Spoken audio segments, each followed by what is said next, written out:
Hello, तो लेकर हाजिर हैं हम आपके लिए अनुपमा एपिसोड। तो स्टार्टिंग में हम देखते हैं, देखने से पहले आप हमें सब्सक्राइब जरूर कर लें। तो मैं सरब, तो आइए जानते हैं कि आज के एपिसोड में क्या होता है।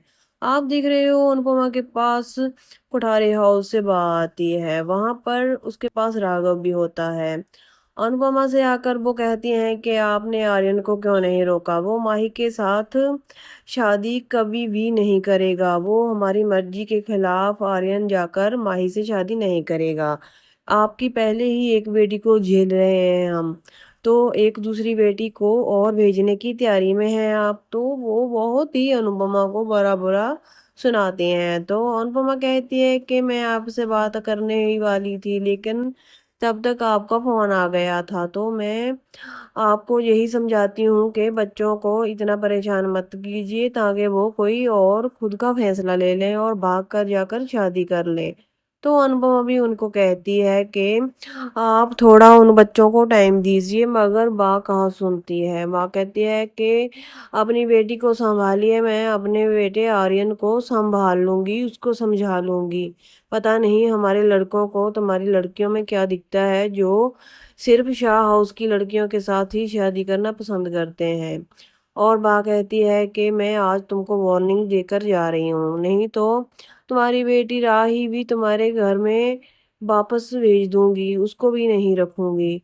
तो वहां पर राघव भी बातें सभी सुन रहा होता है और कहता है कि राघव भी बातें सुनकर उनकी बहुत ही परेशान हो रहा था और दूर खड़ा होकर बातें सुन रहा था।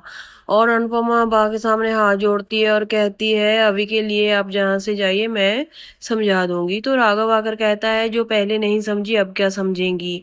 तो अनु अनुपमा भी ये बातें सुन रही होती है और बा कहती है कि जब बड़े लोग बात कर रहे हो, छोटे लोगों को बीच नहीं आना चाहिए। तो राघव कहता है कि हाँ, वरना आप जैसे बड़े लोग छोटे लोगों को झूठे खेस में फंसाकर उनकी जिंदगियां बर्बाद कर देते हैं, उनको 20 साल की सजा दिलवा देते हैं और उनकी खुशियां छीन लेते हैं। राघव जी उनको अच्छे से सुनाता है और बा गुस्से में आकर कहती है आवाज नीची रखो।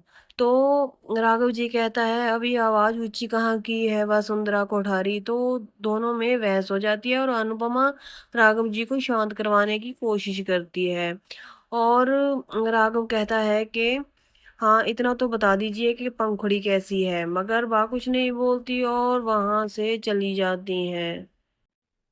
तो आप दिख रहे हो कि राघव परेशान हो जाता है और अनुपमा से कहता है कि सॉरी, वसुंधरा कोठारी की बदतमीजी से मैं अपनी तमीज भूल गया। और उससे से फिर सॉरी मांगता है और कहता है कि माही को समझाइए ये सब कुछ ना सोचे। तो आगे हम देखते हैं और प्रार्थना और अंश एक साथ होते हैं और प्रार्थना कहती है कि जब मैं तुम्हारे साथ होती हूँ तो मुझे बहुत अच्छा लगता है। तो प्रार्थना कहती है कि मुझे अकेले में डर लगता है। तो अंश कहता है कि जब भी तुम्हें मेरी जरूरत हो तब तुम मुझे बुला सकती हो।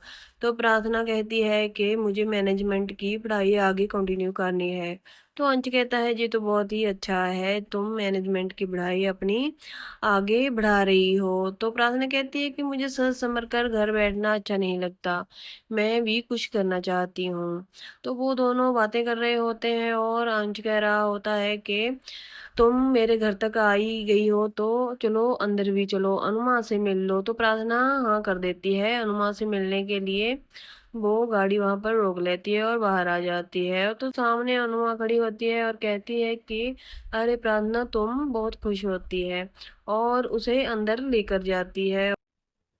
आयशा, अनुपमा और प्रार्थना तीनों बातें कर रहे होते हैं और बा और बाकी भी वहां पर आती हैं। वो दूर खड़ी इन लोगों को देख रही होती हैं और अनुपमा प्रार्थना को लड्डू खिलाती है और अंश कहता है ये माँ के हाथों के लड्डू हैं, ये बहुत फेमस है। और प्रार्थना बताती है कि मैं मैनेजमेंट की पढ़ाई आगे कंटिन्यूज करना चाहती हूँ, इसीलिए मैं अंश को लेकर गई थी। तो मैं थोड़ा नर्वस हो गई थी। तो बाकी कह रही होती है बा से जी अंश को क्यों साथ लेकर गई थी। तो बा कहती है कि सुना नहीं तुमने, वो नर्वस हो गई थी।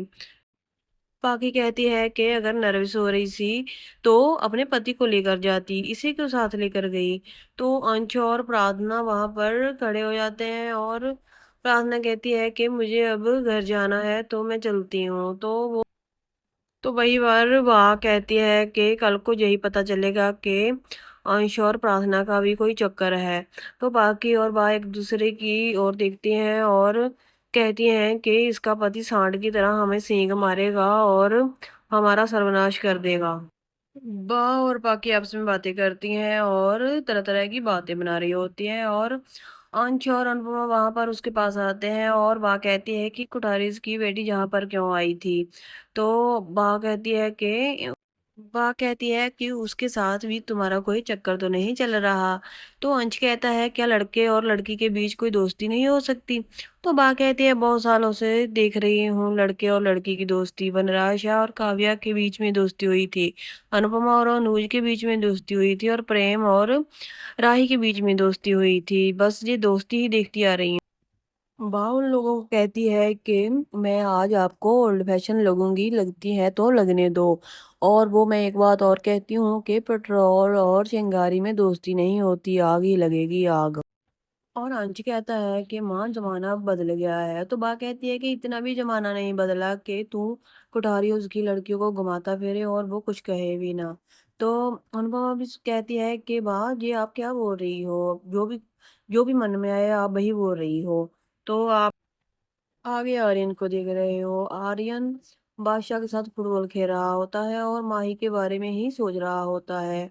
वो सोचता है कि क्या क्या बातें हुई, मेरी माही के साथ शादी होगी या नहीं होगी। तो बा अनुपमा को कहती है कि वहाँ ईशानी राजा के पीछे पड़ी हुई है और माही आर्यन के पीछे। और ये अब देख लो अंश प्रार्थना के पीछे पड़ गया है। तो उनके बीच बहसा बहसी चलती रहती है। बाकी कहती है कि मम्मी आप ही नहीं तो नहीं अंश को ऐसा करने के लिए कहा, क्योंकि आप ही पतियों की सताई हुई अबला नारियों को बहू बनाकर घर में लेकर आती हैं।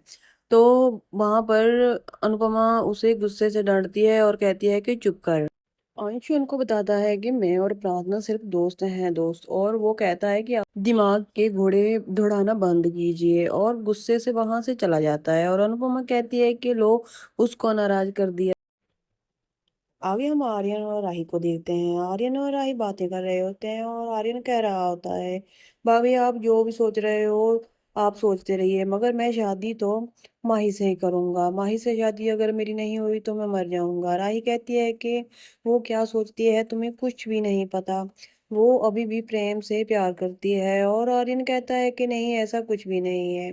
तो फिर हम देखते हैं कि अनुपमा के पास वो सुंदरा कटारी आती है। अनुपमा सोच रही होती है कि अगर अंश ने भी ऐसा कर दिया तो फिर क्या होगा। तो वसुंधरा कटारी आती है और उसको बहुत ही बुरे तरीके से डांटती है और कहती है कि अगर आपने अपने बच्चों को नहीं संभाला तो मैं राही को भी आपके घर वापस भेज दूंगी, फिर आपको पता चलेगा।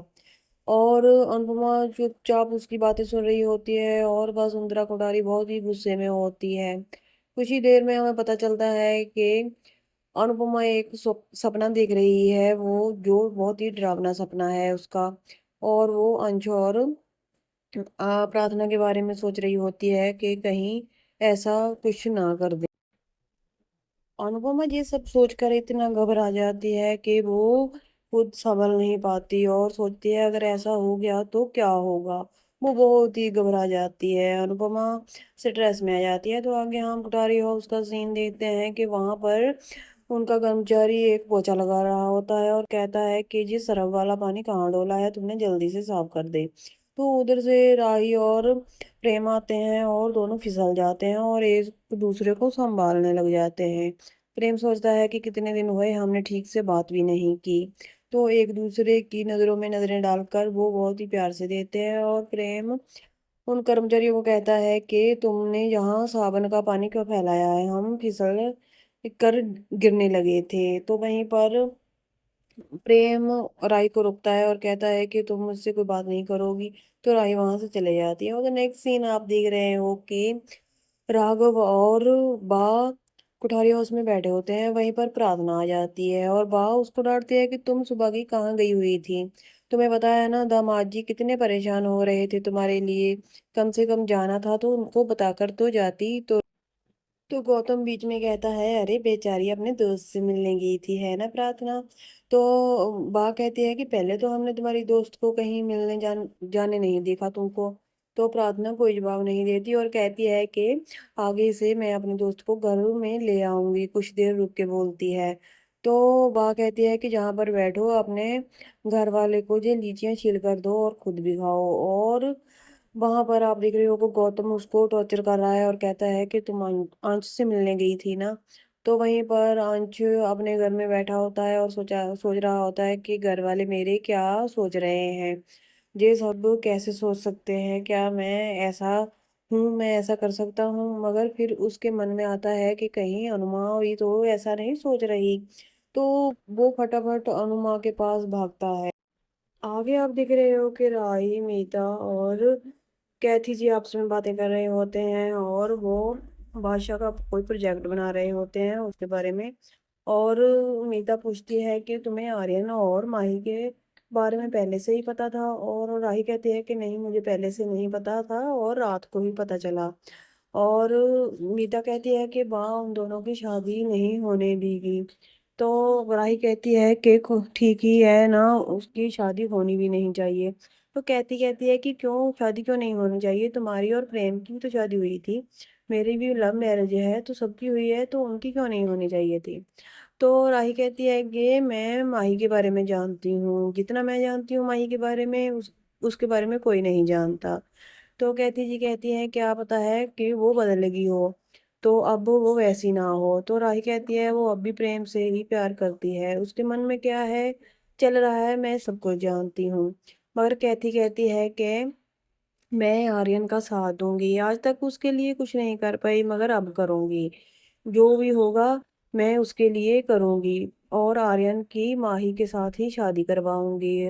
राही और कैथी जी आपस में बातें कर रही होती हैं। वहीं पर आप देख रहे हैं कि माही, आप लोग माही को देखते हो, माही अपने दीवार पर फोटो लगा रही होती है आर्यन और खुद की। और वहां पर प्रेम की भी फोटो लगा रही होती है और कहती है कि मैं पुठारी हाउस में जाऊंगी भी और आर्यन के साथ शादी भी करूंगी और अपने इरादों में कामयाब भी होंगी। तो आगे तो वहीं पर अंश भागा भागा आता है और अनुपमा के पास बैठता है और कहता है कि अनुमा, आप तो नहीं कुछ ऐसा मेरे बारे में सोच रहे।